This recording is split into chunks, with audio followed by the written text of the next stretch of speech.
Capítulo 17. Gobierno del señor presidente Madero.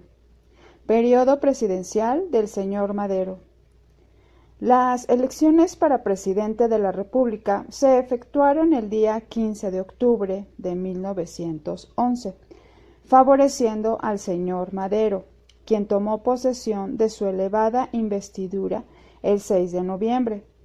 El pueblo mexicano cifraba en este hombre todas sus grandes esperanzas. Después de muchos años de dictadura, esta era la primera vez que libremente elegía a su mandatario. El voto fue casi unánime y sin grandes demostraciones de regocijo, como después se ha venido haciendo, sino con una sencillez verdaderamente democrático, el apóstol y caudillo asumió el poder. Los hombres no pueden improvisarse de un momento a otro. No hay ni puede haber hombres nuevos, como algunos quisieran. Todos han tenido antecedentes, ligas o contacto más o menos estrecho con los de otras épocas u otros bandos. Lo único que se puede pedir, y es justo pedir, que los pretendidos hombres nuevos en una nueva administración sean aquellos que no hayan tenido compromisos, ni hayan sido coautores o cómplices en las faltas o desaciertos de los regímenes anteriores. El señor Madero eligió su gabinete integrándolo con hombres de la Revolución, no contaminados con las lacras del porfirismo, como lo fueron el ingeniero don Manuel Bonilla y el señor don Abraham González. Pero también tomaron parte en dicho gabinete otras personas a quienes la opinión pública tachaba de estar coludidos con los magnates del antiguo régimen. Pocas administraciones hemos visto más combatidas, más agitadas que a la de don Francisco I. Madero, propios y extraños, amigos y enemigos.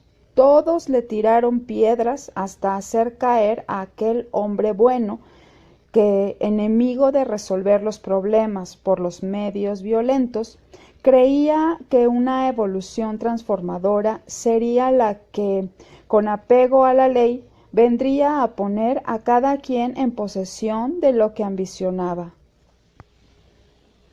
Este criterio era un tanto erróneo.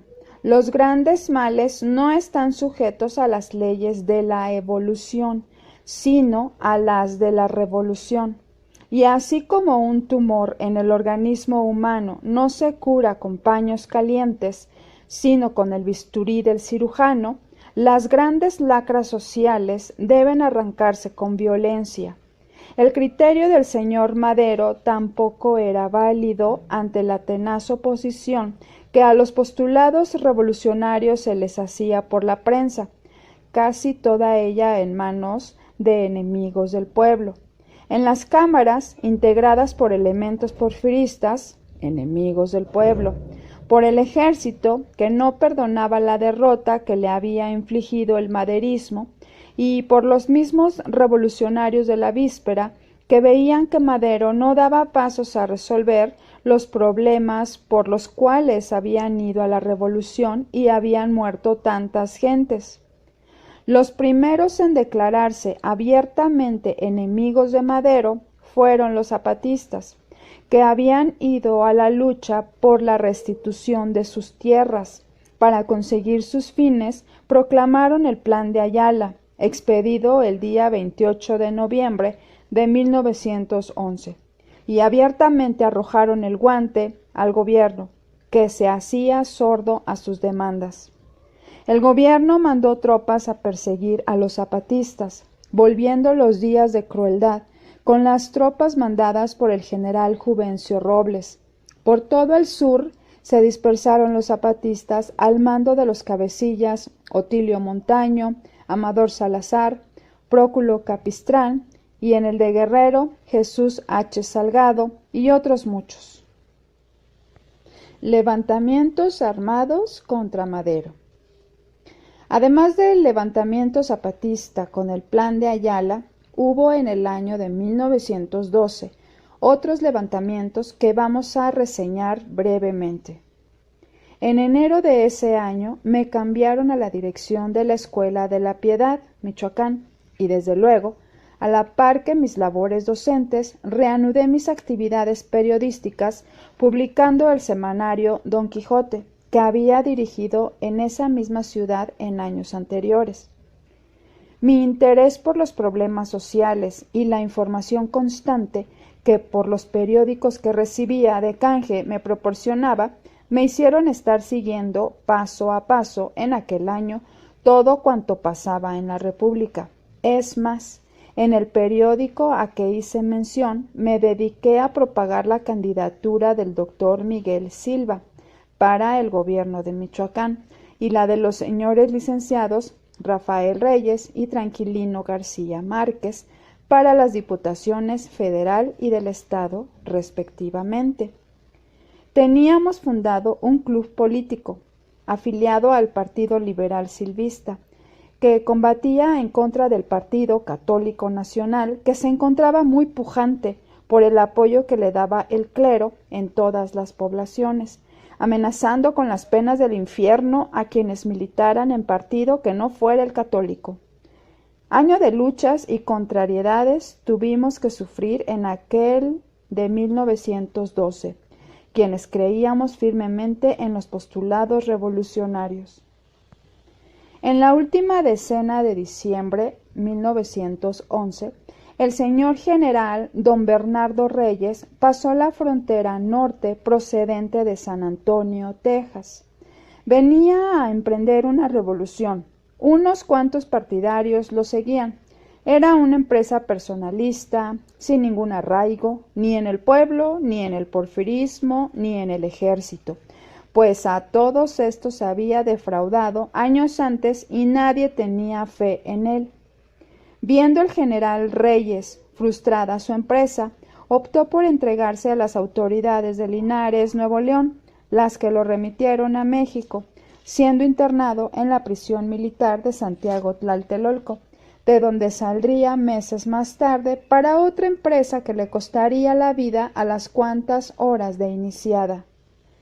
En los últimos días de enero de 1912 se levantó en armas el licenciado Emilio Vázquez Gómez, tomó Ciudad Juárez y formó una junta revolucionaria integrada con elementos exporfiristas y algunos descontentos con el señor Madero por haberse eliminado de la candidatura a la vicepresidencia al doctor Vázquez Gómez, su hermano. El gobierno mandó a perseguir a los vasquistas al comandante de rurales de Chihuahua, Pascual Orozco. Este era también un resentido del señor Madero, a quien trabajaban los millonarios chihuahuenses, haciéndole creer que Madero no había sabido recompensar sus grandes servicios, que lo tenía postergado, y otras pamplinas, todas ellas sobrando en una inteligencia rudimentaria que se creía ser el autor del triunfo del maderismo. Por lo mismo, al ir a batir a los vasquistas, se rebeló en contra del gobierno, iniciándose lo que se llamó Rebelión Orozquista, el 3 de marzo de 1912. Orozco arrastró consigo a todas las fuerzas llamadas irregulares de Chihuahua, contando entre sus hombres a José Inés Salazar, Cheche Campos, Emilio Campa, Benjamín Argumedo, José de la Luz Blanco y otros muchos de sus antiguos compañeros, a quienes llamaban los Colorados, muy crueles, en un principio combatidos por los maderistas y los federales, pero después, al iniciarse la revolución que acaudilló Carranza en 1913, odiados por los carrancistas, por haberse pasado de parte de Victoriano Huerta. Esta revuelta orozquista fue odiada, no tenía un programa, era personalista. El gobierno del señor Madero mandó combatir a los orozquistas, poniendo al frente de las tropas federales al secretario de guerra, general José González Salas. Iban con él los generales Trucy Aubert y Telles, Llevaban muchos trenes, soldados y municiones, pero una máquina loca lanzada por Emilio Campa destruyó todo ese material, aniquilando a muchísimos soldados. González Salas no pudo resistir al desastre y se suicidó en Bermejillo, Durango. Siguió la campaña, encontrándose al frente de las tropas gobiernistas el general Victoriano Huerta. Se libraron los combates de Conejos, Rellano y Bachimba, todos desastrosos para los rebeldes orosquistas, que no tuvieron más remedio que replegarse al norte. La batalla de Ojitos, el 31 de julio de 1912, dio fin a la revuelta orosquista. Algunos de sus elementos marcharon a los Estados Unidos y otros quedaron merodeando en los estados norteños. El general Félix Díaz, sobrino del antiguo dictador don Porfirio, se levantó en Veracruz el día 16 de octubre de 1912. El gobierno del señor Madero mandó a combatir esta rebelión a los generales Joaquín Beltrán y Joaquín Mas, que unidos a los generales Celso Vega, Manuel Sosaya y Agustín Valdés, cercaron a los felicistas sublevados y los derrotaron, tomando prisionero al general Félix Díaz, que fue traído a la capital e internado en la penitenciaría. Estas fueron las sublevaciones que agitaron al gobierno del señor Madero, pero si en lo militar era fuertemente combatido, en lo político era mucho más.